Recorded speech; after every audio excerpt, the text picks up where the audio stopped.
Sam's Trades here, welcome back to the railway and welcome back to Diesel Month, and for the first time this month, I think it's the first time, we're going to be looking at a Bachmann locomotive, and because it's sort of DMU week at the moment, it is of course going to be a DMU. So today I thought we would look at this Bachmann Class 108 DMU, and Bachmann have been producing these things for quite a long time, several years, but as you can tell by the packaging of this one is probably one of the latest, if not the latest version, so hopefully that'll be nice. As you can tell, this is the BR Blue one, and you've seen this one running a couple of times already this month because I ran it during the running session on Saturday. So anyway, let's get to opening this one up then, and I'll show you what it's like. And I always really enjoy opening these multiple units. I'm not too sure why. It's probably that inner present opening child that just loves opening loads of boxes. I don't know, but it is good fun, isn't it? So yeah, let's get to it. Let me show you the end of the box first then, because this is 32-905, Class 108, 2-car DMU, BR Blue and Grey. So yeah, doesn't really tell us anything we didn't already know, but worth a look, I suppose. Right, on the back, I believe there is a little bit of info, so if you'd like to pause it and read it, you can do. It's just the basics about the Class 108, but of course, if you're going to own the model, it's worth knowing a little bit about them, isn't it? So that's very nice to see. But for now then, let's get these out and see what they're like. Now, I'm going to open it at this end, I think. Doesn't matter really. And of course, yeah, with most of these DMUs and things, you do get two separate boxes, which is nice, keeps them safe, I suppose. Right, let's have a quick look at the paperwork then. Right, this says warranty service request. Oh yeah, but on the back it's got a bit about product maintenance. So running in period, cleaning and maintenance, lubrication, DCC, all that good stuff. They're all basically similar, you know, every loco is about the same in this regard, but it's always worth a read, you know, just in case there's anything on there that you didn't know already. And here we have the... Let's see here, this is the exploded diagram, yes, you can see the mechanism there for the 108, which again is the same as the Derby Lightweight as far as I can tell, which is quite interesting because I read up on this and apparently the 108 was actually a development of the Derby Lightweight, so I suppose that's why they're similar. Okay, let's get these open first then. I'll just try and figure out which one is the engine. I think it's this one because it's a bit heavier. So let's get this one out then and see what it's like. And what I mean by engine, of course, is because in model form you just get the one powered unit. I think in real life they would both be powered, wouldn't they? But in most models, not the Pacer of course, but most models just tend to have the one powered unit. Okay, let's get this off. There we go. Oops. And we've got a little detail pack on the top here, so it's worth just popping that off so I can show it to you. Alright, what have we got here? Looks like a couple of vacuum pipes, well 4 vacuum pipes in fact, if that's what those are. I apologise if they're not, it certainly looks that way. So there you have it, yeah. Nice to have, and you could fit those if you wanted to, but I'm going to stick those back on there just for safekeeping. Okay, and then these open up just like a normal loco would, so just lift that up. Hope it doesn't spring back. In fact, move it out of the way so that it doesn't. And there it is then, the power car from the very, very lovely blue and grey 108 DMU. Very nice it is too, and I'll show you more on that in just a second. There we go. Let me get the other car out then. The non-powered car, here it is. Just slip this one out. Oh, if I can. There we go. This one is noticeably a little bit lighter, but that's to be expected, I suppose, isn't it? Plop that out. There we go. I'm just going to lie that one down so it doesn't spring back. So there it is. Yep, that one says Metro Train on it, so that must be the brand or something like that. Not too sure, to be honest. But yeah, this one is noticeably much lighter, in fact. Definitely more like the weight of a coach, but that's essentially what it is really, isn't it? So there it is then, the Bachmann 108 DMU. Let me hold both cars, there you go. And of course I'm going to review this for you up close in just a second. But first of all then, here's a few shout-outs, or in fact one big shout-out for today, and also a little bit of history on them, just like you saw on the back of the box. Okay, let's get to it then. So today's shout out is to all of the staff at Leicester North at the Great Central Railway, of course, and it was Robert over there that got in touch with me for that shout out, so thank you very much for that, Robert, much appreciated. Anyway, the Class 108 was an early class of British DMU introduced in the late 1950s, and the class were very numerous and very versatile, with 333 vehicles being built in total, forming sets of either 2, 3 or 4 vehicles. The class performed passenger services for up to 32 years until about 1990, when withdrawal began in favour of the new Sprinter DMUs, though of course loads of them did make it into preservation. I think it's about 30 or something like that, so pretty crazy. So yeah, as I say, although they're no longer seen in main traffic, many can still be found running on preserved railway lines. Alright, so there you have it then. That is the power car up against the white background. Now, although the two units are similar, they're not actually the same, so I'm going to show you both of them separately. So let's start looking at this one then. And I must say the detail is very, very good on these, even more so, I would say, than the Derby Lightweight. Okay, so first of all then we'll look at the livery. Yes, of course we know it's in the blue and grey, but as you can see all of the lining is very nicely done, and obviously you'd expect no less from Bachmann. Also all of the printed detail is very, very good, and I'm just saying what you'd expect here because it always seems to be. But you have got the private little sign there on the door, which is very nice, as well as the door handle, I should point out, which is so tiny, but it has been picked out, which is very nice. Then of course you've got things like the British Railways logo, the running number, and I suppose that is something to do with the loading, as a guess. I can't actually read it from where I am, but I'm fairly sure it will be legible. And this particular model has loads of separately fitted parts as well, even more so than the other non-powered unit. Now this one, as you can see, has these separately fitted exhausts, is what I assume they are, which are separately painted as well. Now I did notice that the non-powered unit didn't have those exhausts, which means that what I said earlier about both units being powered is probably not true. Maybe it was just the one unit that is powered. I'm not 100% sure, and I'm by no means an expert on DMU, so I apologise if I got that wrong, but I'm sure somebody will be able to clear that up if they want to. And as you can see on the underframe, you've also got this similarly painted pipework here, which again isn't present on the dummy. So yeah, that's probably the case. And I must say as well, you can see there's loads of underframe detail, but more to the point, it is really, really sturdy. I'm not sure if it's cast metal, but it feels like cast metal in the way that it is so sturdy, but that's exactly what you want, because I feel more than comfortable handling this model, and I'm fairly certain when I say that I don't think anything's going to drop off it. So as you can see, this particular one has the yellow ends, and I know some people aren't quite as fond of the ones with yellow ends. Some people prefer the ones with the speed whiskers. I suppose I'm one of those people, but I must admit the yellow does look nice on this particular model.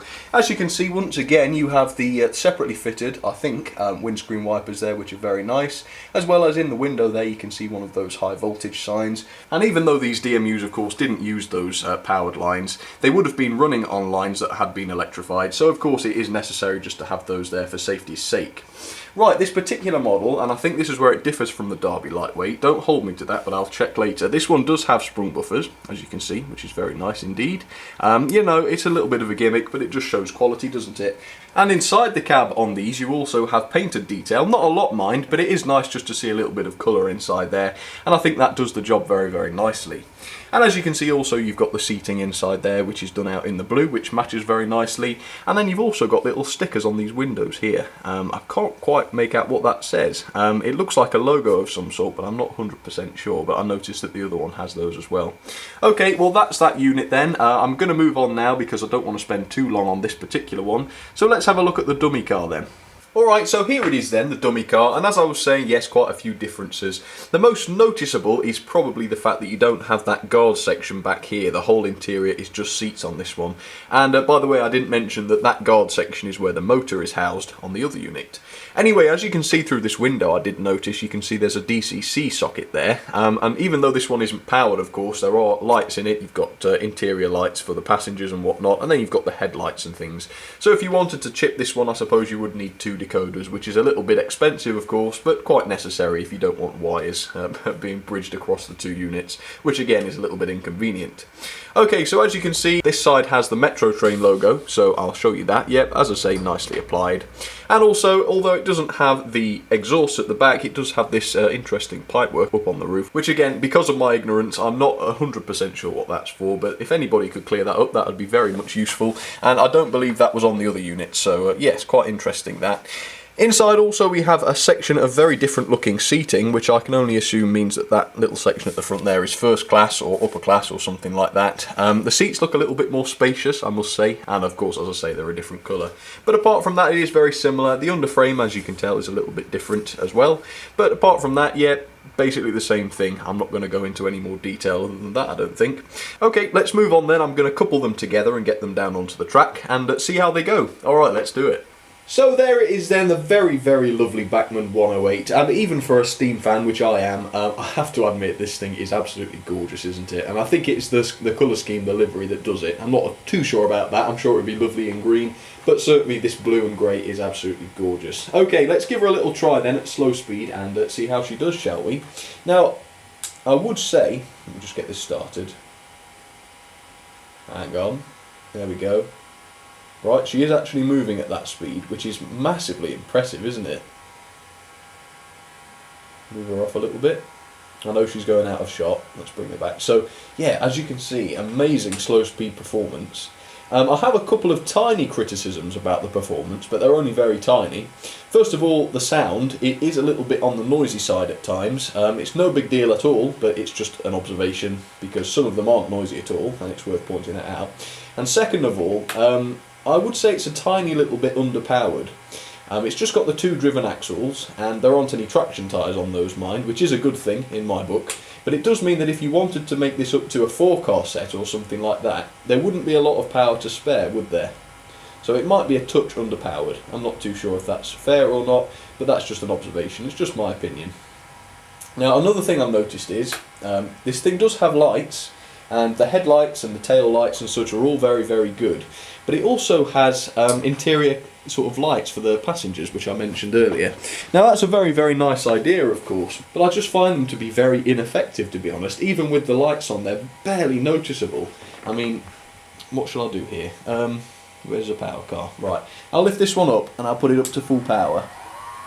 As you can see, I don't know if you're going to notice them at all, because they're, even at full power, they're barely noticeable. So yeah, I don't know why they do it, to be honest. It's a nice touch, and if they're a little bit brighter, I mean, don't get me wrong, we don't want them passenger cooking brighter, do we? But, you know, just bright enough so that you could notice them, then it would be a good idea. But because they're so dim, you know, it must add a lot to the cost, but it doesn't really add a lot to the model, in my opinion. You might disagree, that's fine, absolutely, but that's just my opinion. Anyway, let's get her started anyway.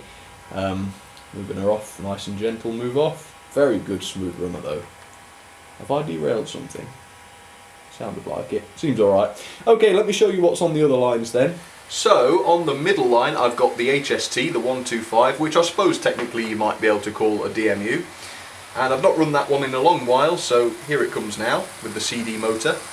And sticking with the theme of blue and grey, on the inside line I've got the 101. I think that's right, isn't it? The 101. Yep, there it is, the Hornby one. And elsewhere on the layout there are lots of other blue diesels, so see if you can spot those. There is one odd one out, but it sticks out like a sore thumb, so you shouldn't have any problem spotting it. Okay, have fun. Oh, they are lovely, aren't they? Oh, this looks nice as well, with these two running together. I think Bachmann is racing a little bit quicker than Hornby, although they are basically set at the same speed on the controllers, so yep, it's quite interesting, I suppose. But I would still say they both do an equally good slow speed performance, so it's not too important. And here we've got the 125, the HST. It's not the modern one or anything like that, it's just my old-fashioned Hornby one, which used to have the ring-filled motor, but I've swapped that recently. Yes, very nice that. And if you fancy it, I'll ramp this one up in a second and see how quick it can go, though I do believe it derailed last time I tried that, so see if I'm feeling brave. I might stop the others while I do that, but okay, we might do it. There's the 108, such a lovely DMU, it really, really is. Very, very fond of that one already. There it goes. And the 101, of course. I think they must be good friends, mustn't they? Because they're never too far away from each other. See if we're going to get the 125 in the shot. Oh, running out of time. Oh no, perfect. There it is. Not too many coaches on it this time, which is probably good news actually if I'm about to put it up to full speed.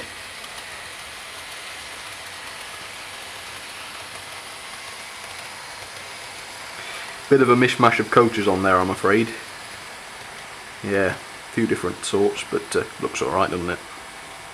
Right, let's start getting that 125 up to a bit of a better speed. Just a little increase for the time being. Oh, you can hear the sound change, can't you? Okay, that's half power then, let's see how quick that goes. Oh yeah, pretty quick. Well, I'll leave her like that for a second, and I'll keep filming the 108, and then we'll come back to her when I'm feeling a bit more brave. I suppose the 108's going quite quick as well. Must be getting excited. I reckon the 101's getting left behind a little bit now. Bless it.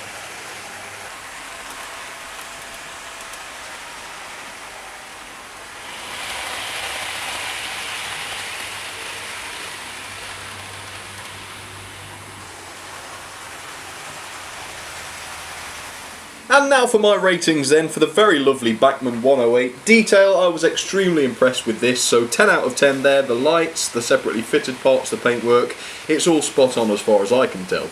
Performance 9 out of 10, despite one or two of the minor drawbacks I pointed out, it's still a very, very good performer as you can tell. So 9 out of 10 there, and similarly character 9 out of 10, of course that's a mixture of opinion, you know, mixed with evidence from photographs, but it seems to be fairly accurate and definitely full of character, especially thanks to the blue and the grey, so that's lovely. Build quality, as I said earlier, very, very sturdy, it feels very, very well built, and it feels quality, so fantastic build quality there. I paid about £75 for this, which I think is pretty good actually, so I've given it 9 out of 10 on the value there. Overall then that gives the 108 9.55 out of 10, and if I put that into the rankings, that puts her 4th, just above the B12 and below the Earl class. Alright then, just for the kids, or the big kids I suppose, like me, I'm going to bring the other DMUs to a nice safe stop. Let's get that 101 back into the shot. I'm going to stop them away from the curves so that if the 125 does derail on a curve, it's not going to come crashing into one of these. So let's stop her there. And very warily, I'm going to speed this 125 right up. Well, I don't know about you. I mean, it's quick, don't get me wrong, but it's not thrillingly quick. So what I think I might do is swap this with my other ring-filled CD motor converted 125, and we'll see how that one does. I mean, I don't want it to derail, but I reckon we can get a little bit more speed out of those coaches before they do. So, oh my word, well, I don't know actually, that is very quick. Okay, let's swap it over and see what happens. Right then, let's bring this one to a stop. Oh, it did well, but I think we can do better. Right, let me rip this one off. Well, not rip it off, very carefully remove it. Now this is the one that really went for it last time, and I think this is the one that actually pulled the coaches off the track, so I'm going to have to be careful. If it looks like it's going to, I might have to slow it down. But as I say, they're only cheap coaches, so it doesn't matter too much if they get ruined, but I'd rather not ruin them, you know. Right, is it going to go straight away? No, sometimes this one needs a little bit of a helping hand. There we go. Right, let's speed this one up then. Oh, this is going to get scary. Right, well, it's not even close to full power yet, and already I think it's going quicker than the other one was. Look at this. Oh, I'm feeling brave. Are you feeling brave? Or stupid? I think stupid. Right, let's turn it up. I'm going to go for it. Oh, full power. Can't end well, can it? Well, it's alright for now. That second radius up at the top of the room does scare me a bit. Right. There we go, got away with it. Let's turn it down a little bit. There we go. Bit safer that. Okay, let's get these two started then, once again, and I'll end the video for you. There we go, I actually got away with it that time. Perfect.